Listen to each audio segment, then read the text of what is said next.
हा बोला ना सर. शेतकऱ्यांना कर्जमाफी पाहिजे कारण ते आपले मुख्यमंत्र्यांनी घोषणा केली होती आपल्या मागच्या भवनामध्ये विधान परिषदमध्ये हा हा की हा सर. 6,56,000 शेतकऱ्यांना आपण याच्या कर्जमाफीमध्ये करू म्हणून कर्जमाफी करू म्हणून. अच्छा अच्छा.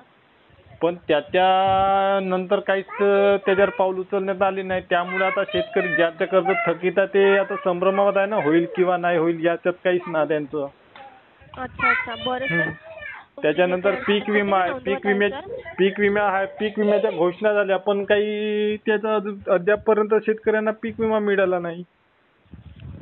बरं सर, मी तुमची जे काही अडचण आहे सर ती मी नोंदवते आहे सर. मी पुढच्या कार्यकर्त्यापर्यंत पोहोचवण्याचा पूर्ण प्रयत्न करेल. सर तुम्ही हा नंबर सेव्ह करता का सर, मी सांगू का? करते ना मॅडम, पण ह्या समस्या त्याच्या निकाली लागल्या पाहिजे ना. हो सर हो. कारण 31 मार्च पर्यंत जर कर्जमाफी झाली नाही तर शेतकऱ्यांचं कर्ज जे आहे चालू आहे ते थकीत स्वरूपात जाईल ना. हो हो सर. बरं. मग तर शेतकरी याच छोट्या छोट्या समस्या आहेत आणि पीक विमा का घोषणा करून होत नाही ना. पीक विमा शेतकऱ्यांच्या खात्यामध्ये वर्ग झाला पाहिजे. हो हो सर. मग आता हे आता कोण सांगेन, आता करण कोण मॅडम?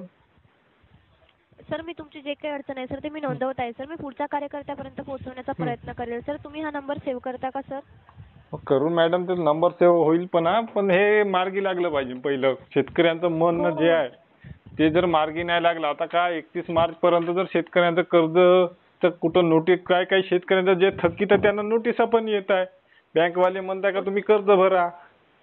सर इथे नाही का सर 3 मिनिटचा कॉल असतो सर आमचा. 3 मिनिट कंप्लीट होत आहे सर. तुम्ही हा नंबर सेव्ह करता का सर?